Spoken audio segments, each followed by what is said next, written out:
Почитувани, фрапирачки е како Венко Филипче, како лекар, хирург, молчи за конзумирањето дрога на Јон Фрчковски, лице кое тој го постави за партиски функционер. Дали Венко Филипче, како лекар, но и како претседател на СДС, го осудува конзумирањето на дрога од страна на Јон Фрчковски.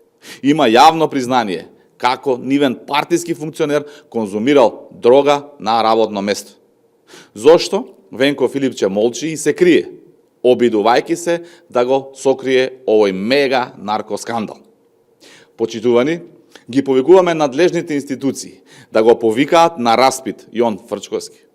Дали Јон Фрчковски конзумирал дрога кога водел институција како помошник директор во ПУИК или е сега кога водел орган во СДС? Доколку Јон Фрчковски конзумирал дрога додека бил помошник директор на ПУИК, дали и како тоа влијаело на неговите одлуки како директор? Институциите треба да го проверат работењето на Јон Фрчковски како помошник директор и дали тој додека бил во состојба под психотропни супстанции ја оштетил институцијата. Ви благодарам, до нас пристигна едно прашање по однос на наш коментар за барањето на Венко Филипче за лидерска средба. Она што е факт е дека до нас не е пристигнато официјално барање ниту до владата, ниту пак има иницијатива од СДС, гледаме само најави преку медиуми.